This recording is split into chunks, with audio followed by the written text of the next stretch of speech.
Hello friends, स्वागत है आप सभी का आपके अपने YouTube channel study session with HM में। तो फ्रेंड्स, आज हम आरबीसी क्लास 10 हिंदी क्षितिज चैप्टर नंबर 13 लक्ष्मी नारायण रंगा को स्टार्ट करेंगे। अगर आपको हमारा वीडियो अच्छा लगता है तो प्लीज़ वीडियो को लाइक कर दें और चैनल को सब्सक्राइब कर दें, ताकि जब भी मैं एक नई वीडियो डालूँ, मैं क्लास 10 के सभी सब्जेक्टों की वीडियो डालता रहता हूँ। आपका पूरा कोर्स सिलेबस कंप्लीट हो जाएगा यदि आप मेरे चैनल को सब्सक्राइब कर देंगे। तो चैनल को सब्सक्राइब जरूर करें, ठीक है। चलिए शुरू करते हैं फिर चैप्टर नंबर 13 लक्ष्मी नारायण रंगा। अब जो लक्ष्मी नारायण रंगा है ये कवि हैं और जिनका जन्म जो है 1934 ईस्वी में हुआ, ठीक है ना। तो जीवन परिचय सबसे पहले देखेंगे हम कि लक्ष्मी नारायण रंगा का जन्म 4 फरवरी 1934 को बीकानेर में हुआ। कहाँ हुआ? बीकानेर में। आपने डूंगर कॉलेज बीकानेर से स्नातकोत्तर की डिग्री प्राप्त की एवं भाषा विभाग जयपुर में मुख्य अनुवादक के रूप में कार्यरत रहे। मतलब अनुवाद करते हैं ना, अनुवादक के रूप में कार्यरत रहे। बाल्यकाल से ही आपका रुझान नाटकों की ओर था।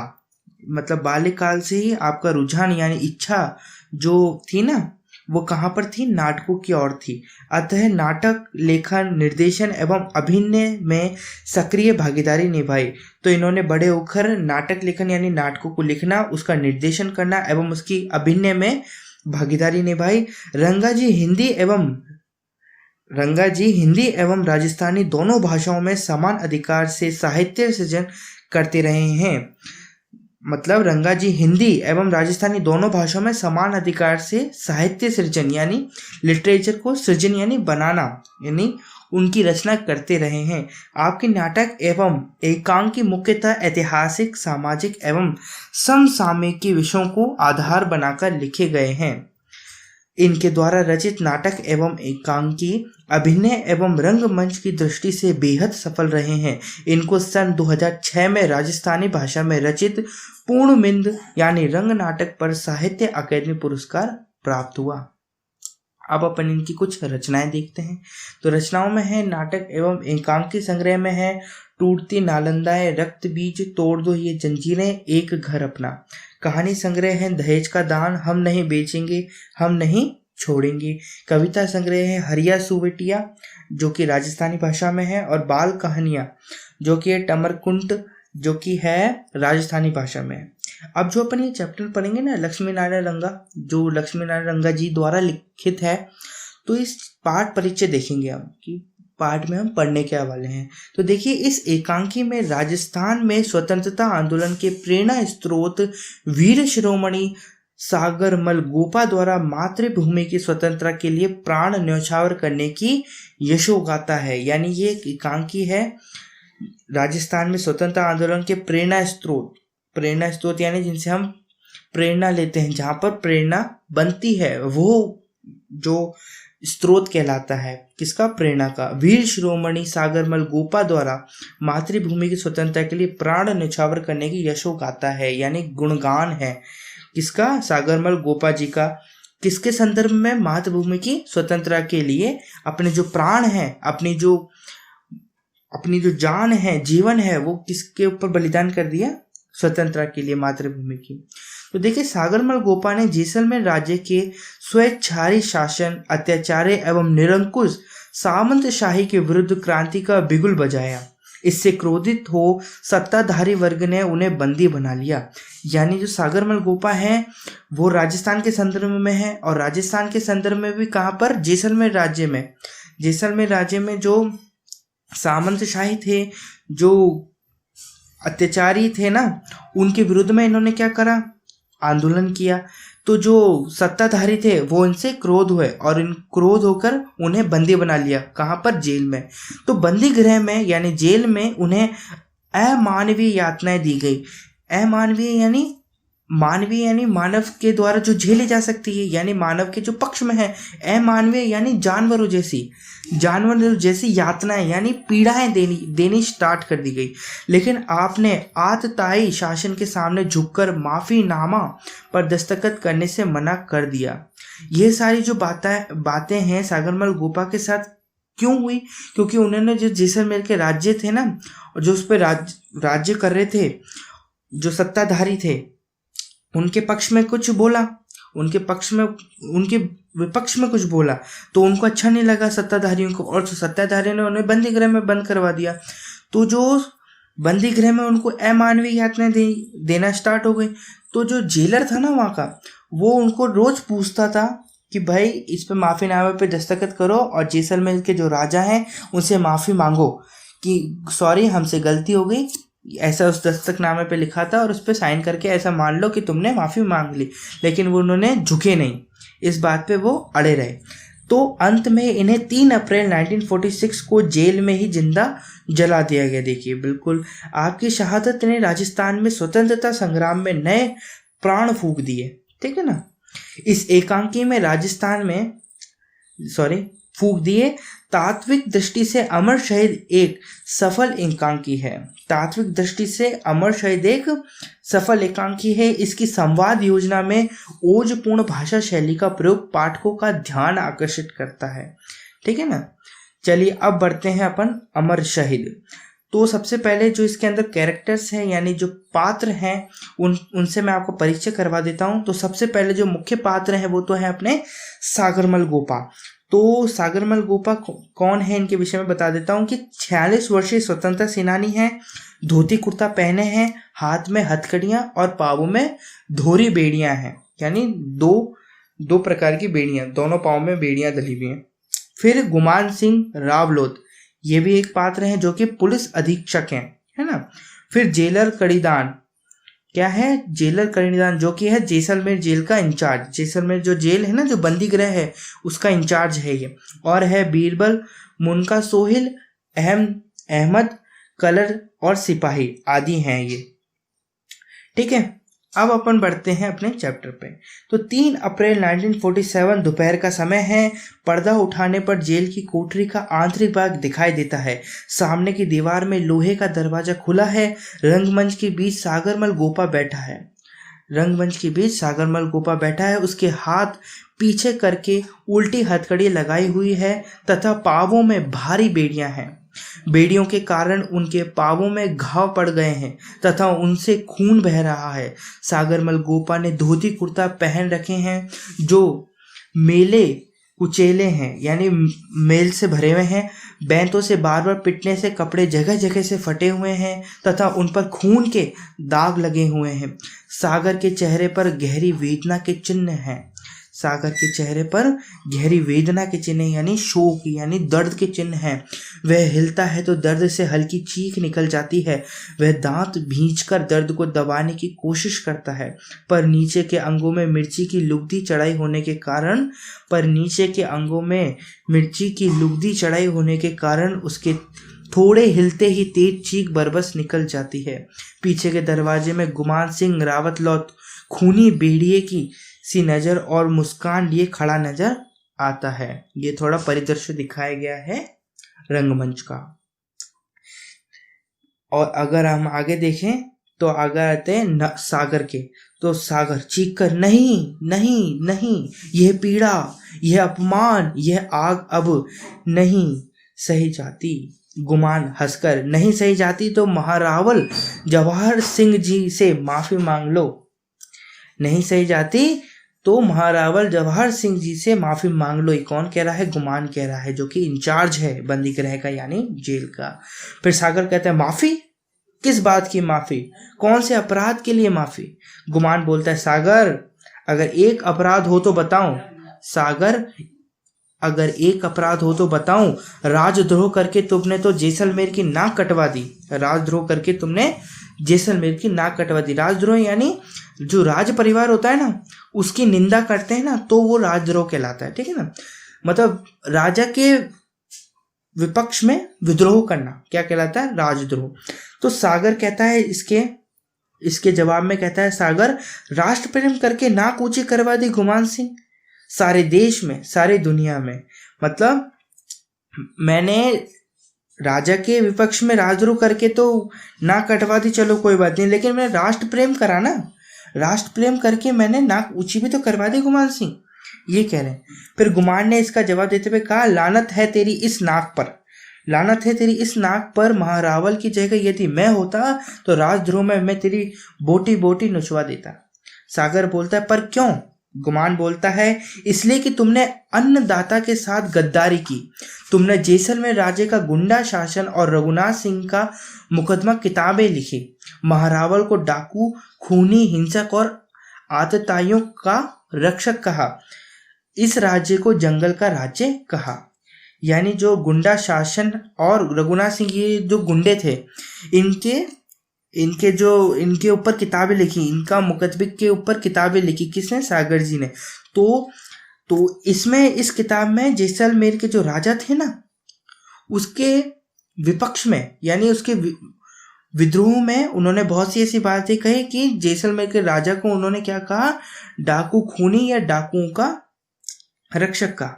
तो सागर ने कहा अपने कलेजे पर हाथ रखकर सोच गुमान सिंह, क्या मैंने ये गलत कहा है?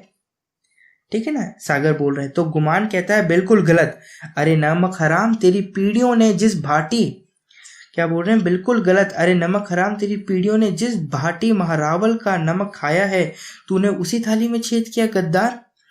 फिर सागर कहता है गुस्से में आकर सागर जी कहते हैं कि गद्दार मैं नहीं, गद्दार तुम और तुम्हारे महारावल दोनों हो, जो अंग्रेजों की छत्र छाया पाने के लिए मातृभूमि के साथ गद्दारी कर रहे हो, जनता को डंडे और अंधे कानून से दबाते हो। मैंने जो भी किया जनता के हित में किया है। ठीक है ना। इसका जवाब देते हुए गुमान गुस्से से कहता है झूठे, क्या तुमने राज्य की जनता को नहीं उकसाया? क्या तुम लोगों ने ताजियों का झगड़ा नहीं भड़काया? क्या तुम लोगों ने दर्जी सत्याग्रह नहीं कराया? क्या तुमने हड़तालें और भूख हड़तालें नहीं कराई? क्या तुमने क्रांतिकारी कविताएं नहीं लिखी? क्या तुमने जैसलमेर के किले पर तिरंगा झंडा लहराने की घोषणा नहीं की? क्या तुम लोगों ने नहीं कहा कि महारावल को नजराना भेंट नहीं करेंगे? क्या तुम लोगों ने संकल्प नहीं किया कि महारावल के सामने सिर नहीं झुकाएंगे? बोल बोल, तुम लोगों ने ये सब किया है या नहीं? गुमान कहता है गुस्से से, जो जेलर है वो। तो इसके जवाब देते हुए सागर कहते हैं कि किया किया किया 100 बार किया और 1000 बार करूंगा। मेरे जीवन का ध्येय यही है, ध्येय यानी लक्ष्य यही है, जैसलमेर की प्रजा को जागृत कर सामंती अत्याचारों को नष्ट करना। इसके लिए मैं प्राणों की बाजी तक लगा देना चाहता हूँ। गुमान गुस्से से बोलता है और तेरे जैसे पीवड़े संपोलिये को मैं पांवों से कुचल देना चाहता हूँ।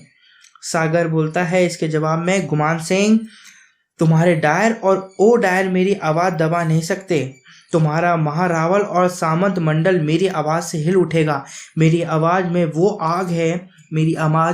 आग है जो तुम्हारी राक्षसी सामंती व्यवस्था को शमशान बना देगी, तुम्हारी मौत का पैगाम बन जाएगी। मेरी सांसों की एक फूंक से तुम्हारा जुर्म का राज्य ताश के महल की तरह ढह जाएगा। बहुत बढ़िया इंस्पायरिंग लाइन है। इसका जवाब देते हुए गुमान बोलता है चीख कर, ओ चुप कर कमीने, ये सामंती व्यवस्था तो शमशान बनेगी या नहीं? मेरी मौत का पैगाम आएगा या नहीं? पर तेरी मौत तेरे सिर पर अवश्य मंडरा रही है। ठहर, अभी बताता हूँ। जोर से पुकार कर बीरबल, मुनका सोहेल, अहमद कलर, बाहर से तीनों की आवाज। तीनों बोले एक साथ, हुक्म राव लोथ जी।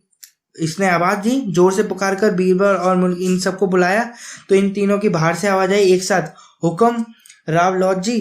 फिर गुमान ने कहा, सिपाहियों से कह दो कि इस आजादी के कुत्ते को थप्पड़ें, लातें, घूंसे, लाठी और बूटों की ठोकरें मारें, मार मार कर इसका कचूमर निकाल दें।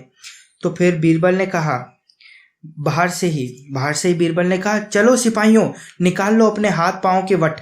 सिपाही आते हैं, कोई थप्पड़ मारता है, कोई बूट की ठोकर, कोई पीठ पर घूसा मारता है, कोई लाठी मारता है। सागर हाय हाय करता है। थोड़ी देर यह मारपीट चलती है, फिर सागरमल को जमीन पर गिरा देते हैं। उसके पांवों पर सिपाही खड़े हो जाते हैं। वह जोर से चीखता है। गुमान सिंह वह सिपाही जोर से हंसते हैं।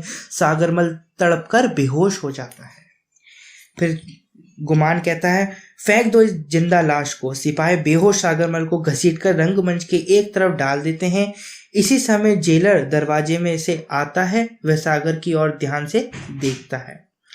फिर गुमान, अभी मरा नहीं है जेलर साहब, अभी तो इसे तड़प तड़प कर मरना है। वो सजा दूंगा कि यह, बस इतना ही बोला गुमान ने। फिर जेलर करता है, देखिए गुमान है इंचार्ज और जेलर अलग है, ठीक है ना, ये बात ध्यान रखना। अब जेलर बीच में बात काट कर, गुमान की बीच में बात काट कर कहता है, ये बोला ना सजा दूंगी यह पर जेलर ने कहा बीच में बात काट कर, वो तो ठीक है गुमान सिंह जी, पर सभी को एक ही लाठी से नहीं हाँका जा सकता। यह स्वतंत्रता के दीवाने सर कटा लेंगे पर झुकाएंगे नहीं। इनसे तो नीति से काम लेना चाहिए ताकि सांप भी मर जाए और लाठी भी ना टूटे, जेलर ने समझाया। फिर गुमान ने इसका जवाब देते हुए कहा, असमंजस में कहा, मतलब समझ में नहीं आया, और बोला कि आपकी बात समझा नहीं मैं, मतलब आपकी बात मैं समझा नहीं। तो जेलर समझाते हुए कहता है, कोई बात नहीं, समय आने पर मैं समझा दूंगा। अब आप जाइए, मुझे सागर को होश में लाकर जरूरी बात करनी है। तो गुमान कहता है, जाते जाते मेरी जरूरत पड़े तो बुला लें।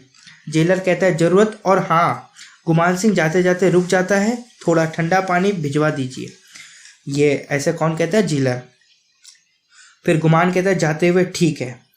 जेलर सागरमल की हथकड़ी खोलकर उसे सीधा करता है, उसकी नब्ज देखता है, मतलब यानी इसकी नसें देखता है।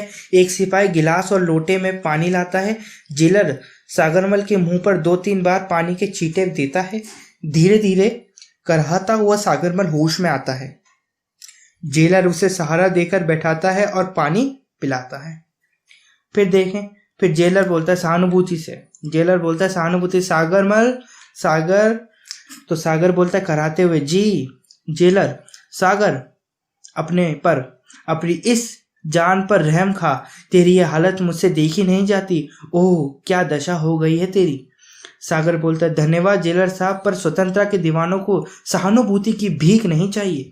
जेलर, तो तुम क्या चाहते हो?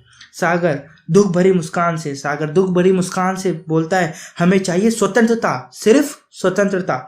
जेलर बोलता है प्रसन्न होकर, वही तो मैं कहता हूं, तुम स्वतंत्र हो सकते हो, मैं तुम्हें स्वतंत्र करा सकता हूं। फिर सागर बोलता है, बात समझकर, मुझे मेरी स्वतंत्रता नहीं, भारत माता की स्वतंत्रता चाहिए। कितनी बढ़िया बात कही है सागर जी ने। बात समझकर जेलर की बोला है, मुझे मेरी स्वतंत्रता नहीं, मुझे मेरी स्वतंत्रता नहीं चाहिए, मुझे भारत माता की स्वतंत्रता चाहिए।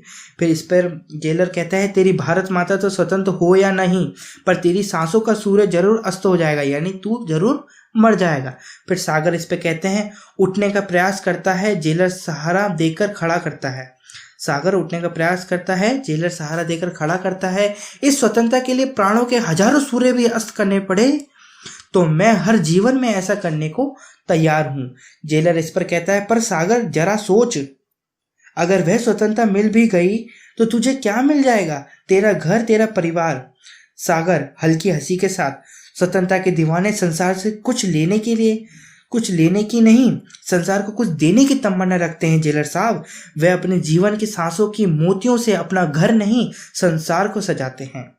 बहुत बढ़िया बात कही है।